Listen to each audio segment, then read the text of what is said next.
Hi there, my name is Anna Yosin, and in today's video I'll be talking about the consciousness of allergies.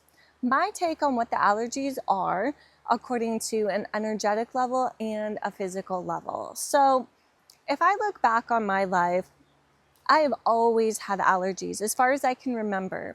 So even as a child, my allergies were really, really bad, especially in the springtime. Like so bad to the point where my eyes would water all night long. They would get encrusted. And then in the morning, I couldn't even open my eyes on their own. I literally had to pry them open and wipe all the crust off.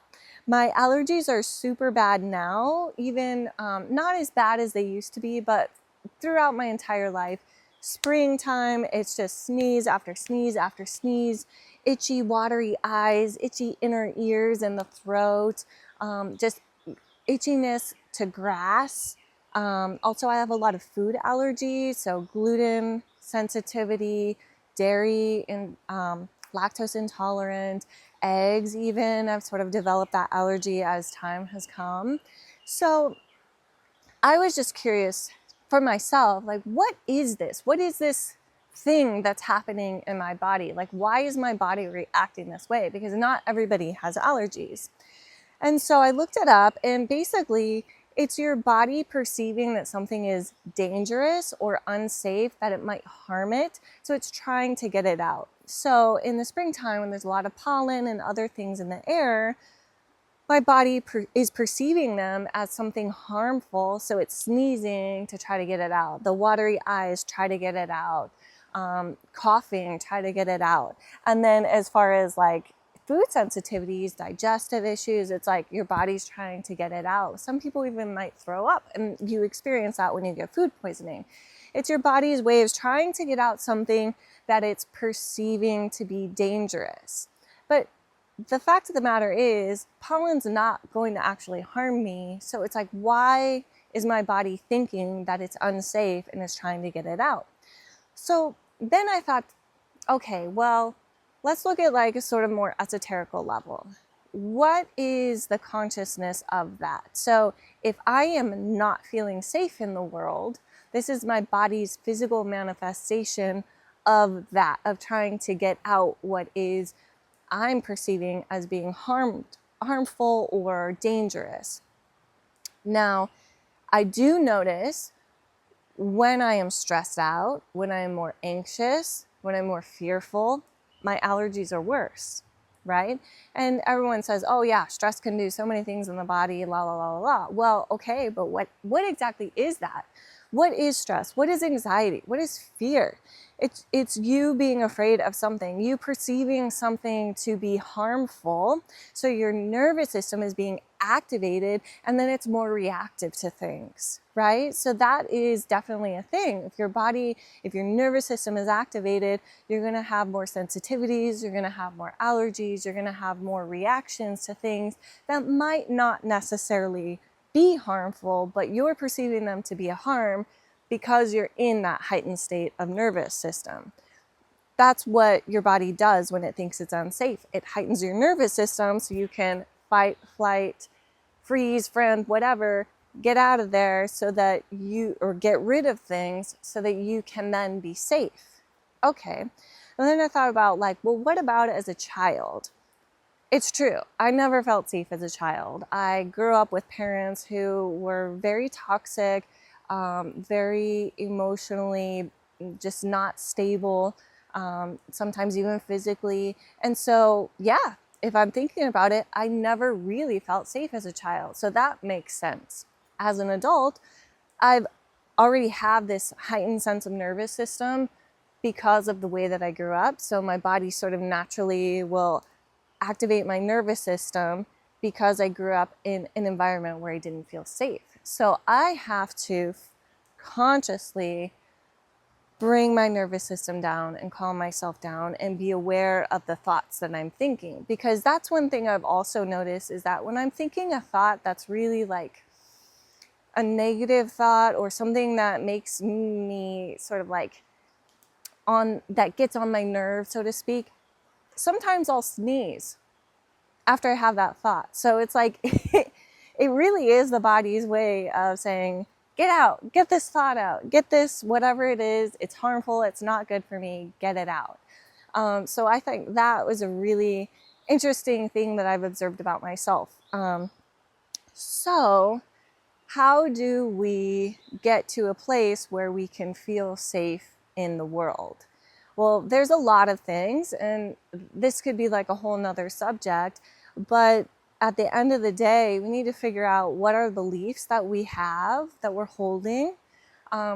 And those are just thoughts that we keep thinking over and over again. So if you keep thinking thoughts that make you feel unsafe in the world, whether it's like, oh, a lot of people live paycheck to paycheck. They don't know if they're going to be able to pay all of their bills and pay for their kids and pay for their food and all of that. Those are thoughts that make you feel unsafe, that will activate your nervous system. It could be the people that you live with. You're just getting annoyed and angry at everything everyone's doing, because you're not necessarily looking at what the trigger is. There's something there underlying that's the cause of you getting angry and annoyed at everyone else. And it comes from a place of not feeling safe in the world. So it's your job to figure out what those beliefs are that are sort of triggering your nervous system, that are triggering stress and anxiety, anger, fear, even hatred. Whatever those things are, or whatever those wounds are, that's your job to figure out what those are. So then you can then go in and do the work to heal those, release them, and then replace them with beliefs that do make you feel safe. So, and I'll have other videos with different exercises and different things that you can do to tools that can help with that. But as far as just like knowing what that is, that's a really, really, really big step. Another thing you can do is just when you find yourself really like getting amped up, because that's when your allergies will start to heighten as well, is to use your breath to calm you down. Because remember, I had in another video, your breath speaks to your nervous system directly. So if you can lengthen your exhale, slow your breathing down, breathe all the way into the bottom of your lungs, you're telling your body that you're safe. And then that will help calm your allergies as well. And this can also be a really great technique for asthma as well. So now, will it get rid of your allergies completely?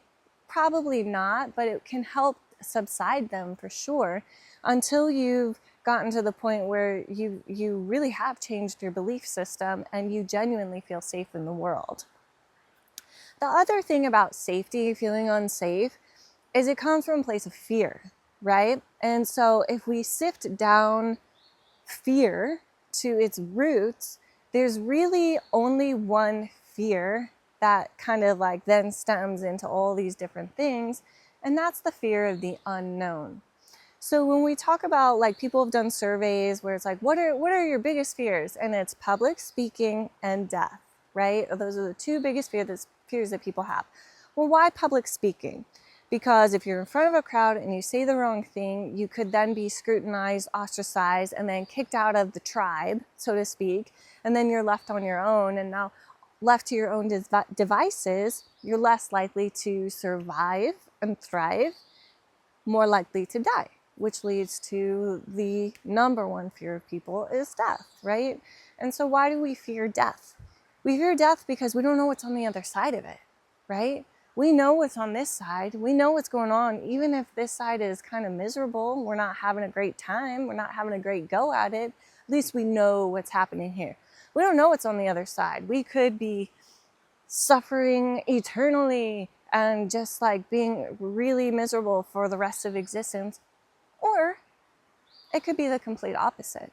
We could be in complete bliss and wonder for the rest of existence. But because we don't know what door number one, door number two, it makes us fearful. And then we don't want to experience death because of that. So it really ultimately sifts down to fear of the unknown, right? So what if we can trick ourselves into, instead of fearing the unknown, being excited and trusting the unknown, because we expect the unknown to be a good thing, right? And if you notice times in your life where you've taken a risk, where you have maybe moved to a different place or allowed yourself to open your heart and enter into a relationship with somebody, a lot of times that trusting the unknown, maybe you go on a trip, a journey, you don't know what's going to happen, or you had something planned and then something totally different happened. The unknown is where the magic happens, right? We already know what's going on here, and yes, it may be a good experience, but we could experience something so much more amazing and wonderful and just like magical, but we don't know. It's on the unknown. So my challenge to you today is to, one, take a look at your thoughts about, like whenever you feel activated, if your allergies are activated, or you're just health-wise, you're not feeling great, or your nerves are up, your nervous system is activated, take a look at what you're thinking before that happened. So if you're angry about a conversation you had or something somebody's not doing or whatever it is, take a look at those thoughts, take some time by yourself, and write down all your thoughts about those situations, those people, those things. The thoughts that are repeating, that's what you believe. Because remember, a belief is nothing more than a thought that you keep repeating. So take a look at those, and then if you see a theme or if you see a common thing, know that, okay, this is a belief that I'm having that's causing me physical anxiety, which then causes me mental stress, which then causes a whole cascade of unpleasant things in my life. So take a look at that, and then see if you can find the root trigger of that. So here's a little pro tip, what you can do. Go into your memory bank and think of the very, very first time you can ever remember feeling this way, and write down what that story is, what that situation is. And then from there, you can go in and do the healing work to release that story. You can tell yourself that you're safe, remind yourself that, okay, I'm not in that situation anymore. I'm now safe. I'm an adult. I'm in a whole different situation. And then from there, you can replace it with a new belief that is something you want. So it's like maybe your belief is, if I don't say the right thing, I'm going to get in trouble. If I get in trouble, then I'm going to be ostracized. I'm going to be kicked out on the street, whatever it is. Okay, let's replace that with, I am safe to speak my truth. And in that truth, I will experience freedom and joy. So whatever that is for you, it could be like a million different things. So that's my challenge for you.